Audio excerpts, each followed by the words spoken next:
Hey everybody, Skyler again for Mobility in Motion, for Medicine in Motion. And I'm at the computer right now in my office here. And if you're like most people I see at a computer, your posture inevitably slumps into this the deeper you get into your computering. You get your extension in the neck, you collapse your spine, your anterior dominant. All these things are bad news for your posture and your muscles over long term. If you've been reading our blog, you know that sitting for a long period of time is hazardous for your health, independent of a host of other factors that come with sitting.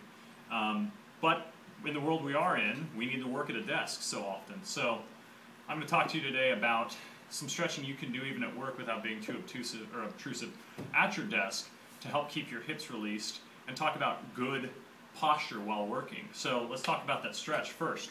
When you're sitting, what's going on here is your psoas, which are the filet mignon of your body, really. They are shortened because you flexed your hip here. So as a result, your glutes are stretched out and your knees are often internally rotated.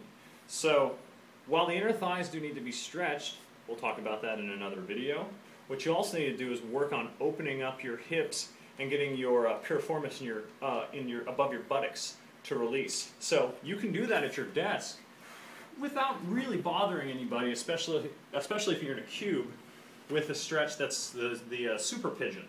If you've done yoga, you know the pigeon, and this gives you a little bit more control.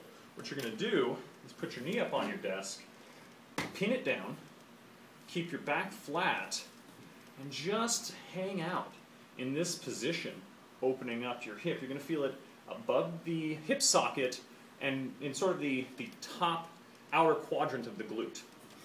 And from there you can turn and emphasize different portions of that hip.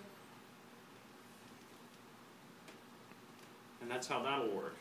Now, as far as posture is concerned, once you've done that, you're going to want to take a look at how you are sitting. So keyboard height and monitor height should be adjusted if it can, so that the monitor sits at eye level. I'm taller, this monitor is not at eye level.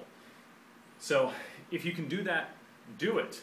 But as far as establishing your position for typing, it's almost like when I work with people who are bench pressers, we talk about setting up for the bench press by lifting your heart, lifting your sternum, and your arms are out, and you're going to pull your shoulder blades back. You're going to actually want to do the same thing. Chest is up, shoulder blades are back, you bend your elbows down, and you kind of almost look like you're sitting with military posture. But if you look at me, I'm stacked. It's almost as if I've got a string pulling me vertical out of the top of my head.